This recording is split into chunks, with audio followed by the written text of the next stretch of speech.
Coming up at 9 this evening, we go on a culinary odyssey to John Prescott's China. But now on HWT, it's the first in a new series of Jack's Night In.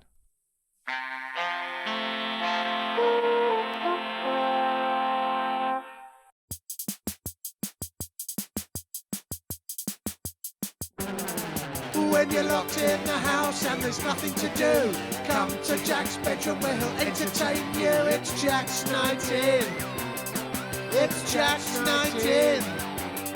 It's Jack's Night In.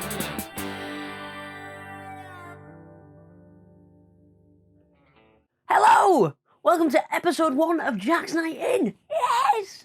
This is it! This is it! This is it. Yeah. This is the show with no budget, no special sets, no screaming girls.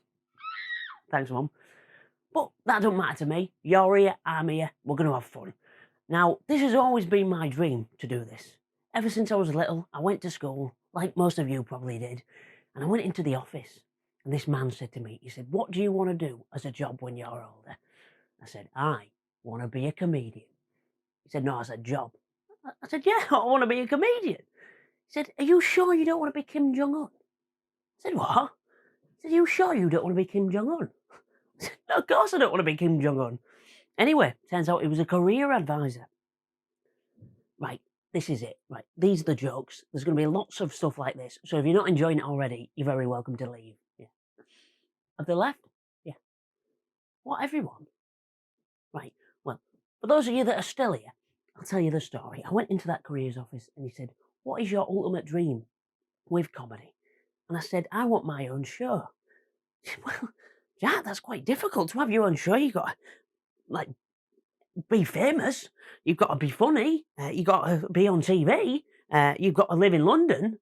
I said, No. You're misunderstanding. My dream is to have my own show exclusively online during an international pandemic. And here I am. So, what have I got planned, I hear you ask? Go on, ask it. Well, I've got planned the best show you've seen at 7 p.m. on a Friday within the budgets of Facebook and on my Facebook page. Yes, I have got everything. I've got guests, I've got games, I've got sketches, I've got stand-up. You name it, I've got it.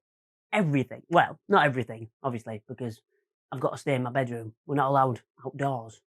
Weird, isn't it? We're all stuck inside. But don't worry, we're all going to stay healthy, stay fit, we're going to stay indoors, and when we finally get out of the house in 2025, we're going to have a big party. Now, the main reason I'm doing this is because I'm a comedian, and I usually travel all over the country, and when I'm not doing that, in the week, I'm sat at home writing new material and doing lots and lots of work. I can't do that anymore. All my work has gone, disappeared, vanished. Now I know what it's like being Roxanne Pallet. But you can join me every week. You just sit back, relax, put your feet up, kiss the person next to you. No, don't kiss the person next to you. You're one of the reasons we're in this mess. Do not do that. Just relax and enjoy. Anyway, let's have a look at what's coming up in this episode of Jack's Night In. Coming up on today's episode of Jack's Night In, we've got the regular features we're going to have every week because they are regular. It's Check In with Ed, In the Bath with Jack, and the very popular Game Show. Yes, and you'll also be joined this week by very special guests, ventriloquist Max Fulham and musical comedian Duncan Oakley. So, enjoy the show! Can I put this down now? Lots and lots to look forward to there. Now, I actually think I look better in a wig. I mean, look at this, this is a mess, isn't it? By the end of this series, I'm going to look like Phil Spector. Now, I wanted to start this episode with one of my favourite features. This is called In the Bath with Jack. So, to tell you more, here's me in the bath.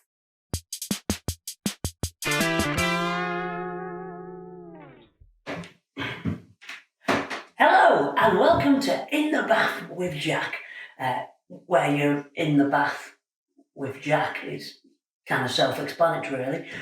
But basically, this part of the show is a Q&A. So you send in any questions you've got for me, and I'll find them in the bath, and I'll answer them for you. Like this one. Jack, if no one sends any questions in, what are you going to do? I'll just make them up. This one. can you stop filming in the bathroom, please? That's from Mum. Now, a few eagle-eyed viewers, you might notice there's no water in the bathroom. Like, oh, there's no water in the bath. Because health and safety, there's a camera in here, there's lights, it's not safe. A few of you might go, why didn't you just do it in your bedroom then?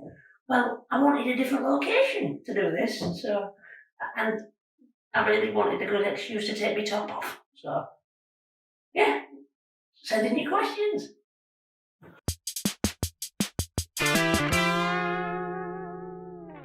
Yes, send in your questions, and next week I'll get in the bath and we'll read them all out, like any normal person.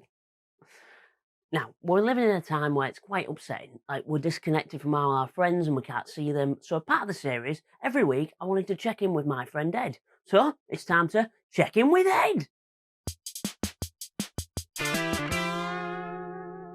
All right, Ed, how are you doing? Hey, things are great, Jack. Fantastic.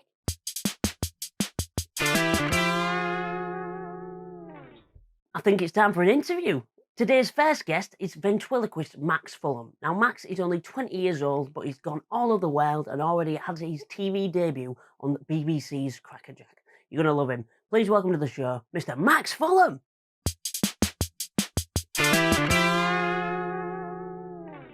Thank you very much for having me, Jack. I am a comedy ventriloquist. I've got many a puppet character, including my granddad. Hello, I've been hiding down there. Yeah, he has. And I perform all over the place, comedy clubs, butlins, all sorts, yeah. Shouldn't your granddad be in isolation right now? He really shouldn't. He has been in his box. He has. He should have washed his hands before he shoved a nut right now, as well. Yes. Yeah. So, like, this is a pretty... You're only 20 as well. Yeah. And for someone so young, this is quite a specific skill set to choose. What? Like, most people play football or go out with their mates, but you've said, I want to put my hand in puppets at the weekend. They do. You know, they do play football and go out with friends, whereas I stay in and talk to myself. Yeah, it's an interesting thing to have done. And I think I just sort of came to it fairly naturally, because I always loved making people laugh. And then I was bought a puppet for Christmas one year, and it went from there, really. You're not a ventriloquist, I'd say, that was quite... You are traditional in its traditions, but you bring this element of different... Like, you do ventriloquism with a bin and a kettle, and you do all these different things that just add something different to it. Yeah, I do. Yeah, I do like bringing a different twist to it. I've always loved slightly more absurd comedy and prop comedy, so I do sometimes put the puppet down and do some prop madness, but again I do make objects talk, which is a lot of fun because it's something different as well. And you know, these things have voices to all of us. These little objects in our lives have personalities. You know, we name our cars, for goodness sake, so why can't the kettle talk? Have you got plans to bring a car on stage and make that talk yet then, or? Well, not until I just said it then, but the budget for my next show has just gone right up. Yeah. And what is the main plan at the end of the tunnel? Do you have like a big dream that you'd say, I want this, or?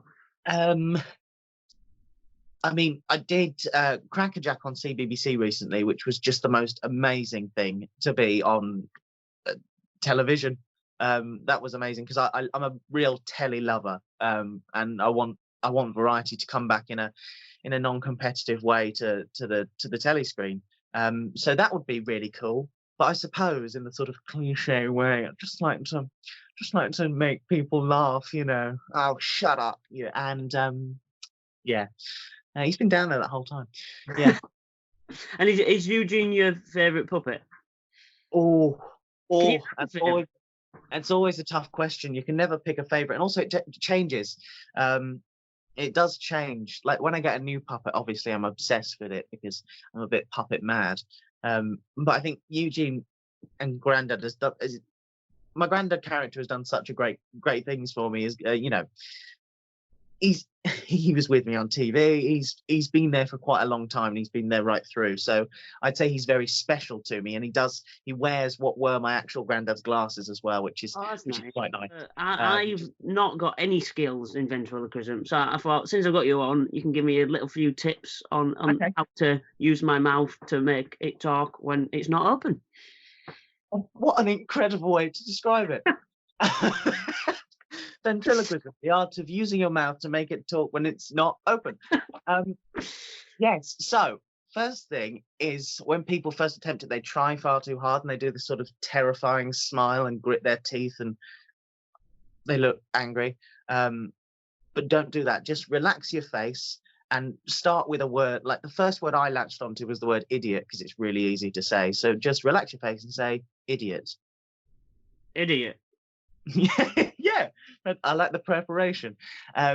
And with the more difficult letters, which are called the bilabial consonants because they use both your lips, like B, M, P, you're mainly using you're going to use your tongue. We've gone deep. We're going a deep dive. Technical terms and all. Strap. You're going to use the roof of your mouth, basically, the bit behind the teeth. Yes. Yeah, just up there. And so with the letter P, I put my tongue slightly further back and hold the air back and then release. That is, as you see my face on stage doing just that. Hey, that sounds like Mr. Bean. So if you were to, so I'll show you where my tongue goes. It moves back and back. So I'll go from the letter T, and think about where your tongue is when you say T, and I'll move it slightly further back and hold more air back and let it release. And it sounds like this. So T, T, T, T, P, P, P, P. So you can hear the change from a T to a P.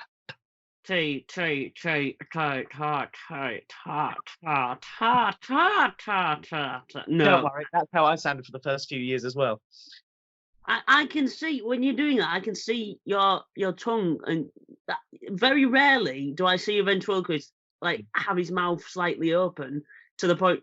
I can see no movement on you whatsoever. Well, thank you very much. Is that just hours and hours of sat in your bedroom talking to yourself? Well, yeah, I mean, it was the walk to secondary school every day. I would talk to myself, and you develop strategies in case someone walks around the corner unexpectedly and you're there talking to yourself, which you either, one, just stop and pretend nothing happened, or two, if you're getting confident in your lip control, you carry on and just look as confused as they are.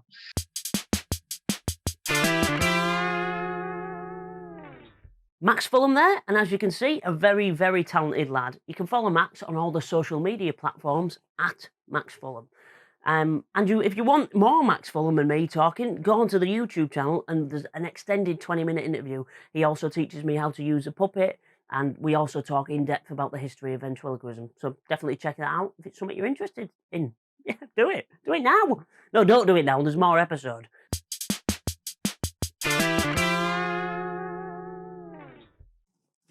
Welcome to the game show. Yes, it's time for the game show nobody asked for. I'm taking that off, I look daft. Yes, the game show nobody asked for. Each week I'm going to do a brand new game show and do it with members of the public. Yeah, people like you, with me, doing a game show.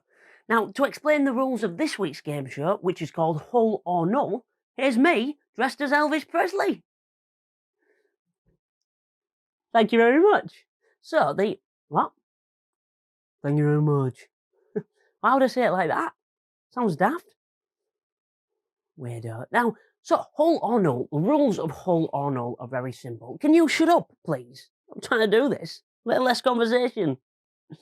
I've not got any more, don't worry, that's the only two I could think of.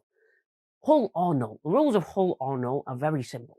Now, if you're from Hull, you'll know a lot of the phrases. We're like our own world. If you live anywhere, you kind of have your own little phrases and sayings. So I'm going to ask our contestant what the phrases and sayings means. So, for example, if I said to them, word, I'd ask them what word meant. The correct answer would be, what would the correct... Yeah, go on. Yes, that's right, road.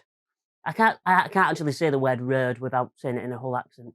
But I rode down the street means you drove a car down the street.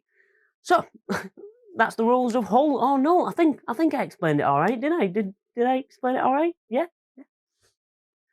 Thank you very much. There, that was me dressed as Elvis explaining the rules. I think I'm going to get another musician in for next week. Anyway, it's that time you've all been waiting for. It's time to meet our contestant and play Hull or Null.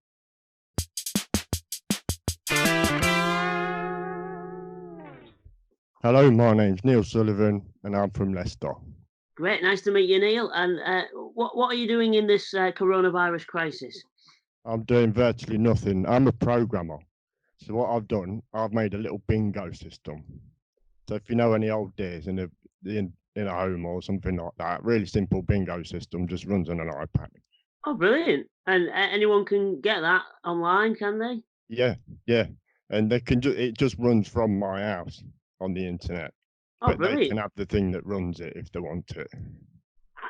I think, is it a bingo system, Neil, or is it just you ringing up people going, legs 11, just randomly? Well, you are the person for that. If you can do a whole person bingo, Yes, I could do that a whole would be person. marketable. Well, funny you should say that, Neil, as we are about to play Hull or Null. Now, Hull or Null, I've explained the rules to you, and I've explained it to our audience. So you have 1 minute now to tell me what these Hull words mean. You can get as many as possible. You've got about 10 to go through. If you can get them all, I'll give you some toilet roll. Okay. Here we go. Your time starts now. What does the word bairns mean? Bairns. Bairns, is that children? Children, correct. Huh? Booling. I'm booling something along. Booling. Oh, is it rolling along? Is it Rolling. Yeah, going I'll give you quickly? that. Brock. Brock. Bro, is that soup? Soup, incorrect. Croggy. Oh, that's on the bike. Yes, on that the is on the bike, correct. Back of the bike. Kex. Cakes, they're your boxers. Yes, correct. Your cakes. Larkin. Larkin. Oh, is that the wig that they have on the front of the pubic area? It's not. Skeg. Skeg. What's Skeg? Oh, that's the place. That is the famous Midlands retreat for the sea. Skeg no. Vegas. I can't give you that. Patty. What's a patty? And your time's up. Your time's up. Your time is up. Okay. So let's have a look. Technically, with skeg, you was right. It's skegness. People do that. But skeg means to have a skeg, to take a look. That's what skeg means. Oh, Larkin means playing out. I think what you were referring to is a merkin. Oh yeah. Huh? Oh yeah. It must be on my mind for some reason. All them old dears ringing you up. Now, Brock isn't a soup. Decent guess though. It is actually, it's a word for when we've broken something, we say, oh, it's Brock. Oh, that's just a lazy way of saying broke. Yeah, it is. But I asked you, you got 4 out of 8 there. That's not too bad, Neil. Yep.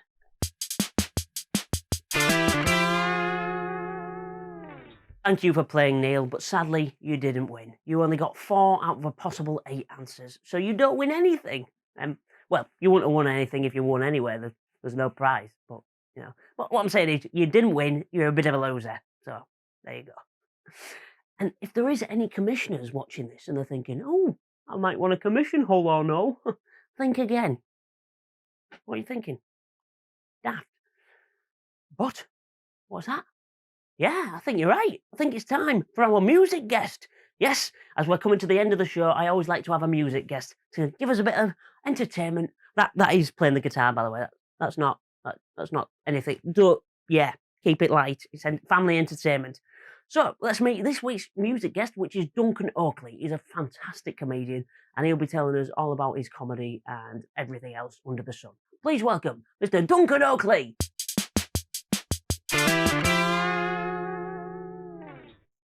How are you doing, Duncan? Oh, great, thanks. I'm in my cupboard. Yeah, you got lots of. Are they all your records and LPs? I can see in the back. Yeah. There's a lot of records and there's instruments and everything to hand. How many musical instruments do you own? Too many. But do you know what? I took them all out a couple of days ago. I think there was 13 guitars. I've got a couple of synths, and some cajon drums and some percussion and an electric piano, and some harmonicas. Are they just the internationally recognised hand gesture for harmonicas, by the way.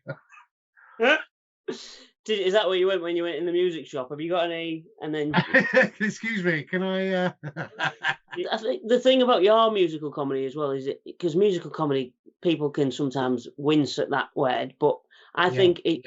I do. Yeah, it's not your songs are just fantastic songs that just happen to have funny lyrics in and funny the way you construct them. Now you're sounding like me. I agree entirely. Well, you did give me the script before we did this, so. Remember, there's a part that goes with it. If those of you who don't know, Duncan did the theme tune for this show, and that is just something. I give you the idea, and you kind of worked on it, and you did it in about 2 hours, really. In 2.5. 2.5. You also use your body as a musical instrument. You've got a song in your act called "Headless Bird." This. Yeah. Can you? I thought if you could teach me like a little beat, I could maybe try. So if you can come up with a thing, and then I can give it a go. Okay. You're sat down, are you? Same as me. Yeah. Okay. That's right, innit?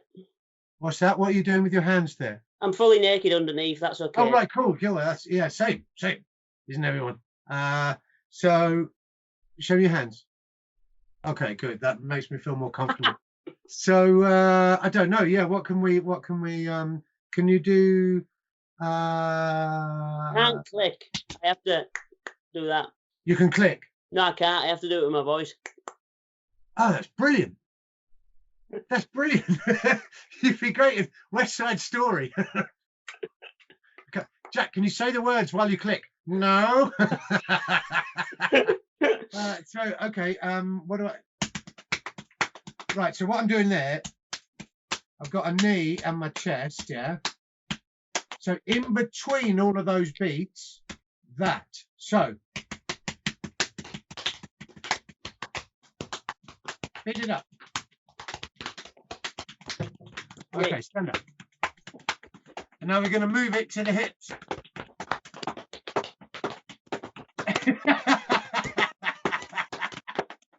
Big finish.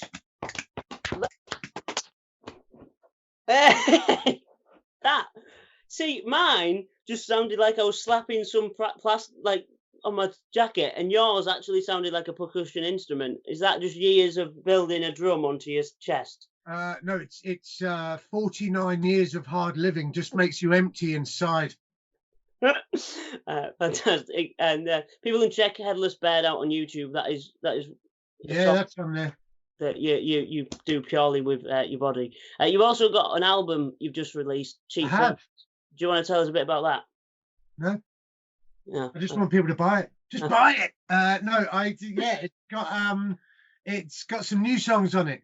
It's something I was working on, and then about 2 months ago, and then it just sort of didn't get finished. And then the other day, I decided I would finish it, and it felt nice. It's not as many songs on there as I wanted, but it kind of needed just tidying up, finishing, and putting out there. So it's 6 songs. It's more like an EP. Yeah.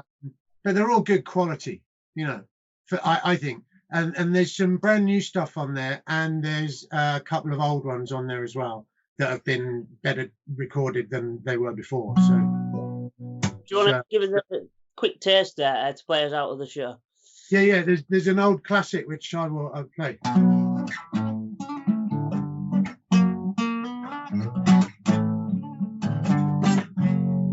once met a girl whose face was a bomb. Told me that she'd got it from her mum. Her mum came from a long line of freaks, so her face turned out to be just 2 cheeks. She had a pocket little mouth in between that she'd wipe with paper to keep it clean. She had no nose, but she was glad, 'cause as you can imagine, her breath smelled quite bad. There's more to it, but you can buy the album and hear it.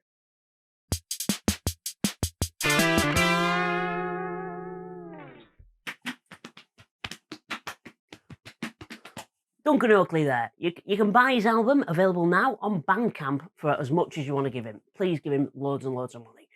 Speaking of money, if you want to donate to this show, you're very welcome to.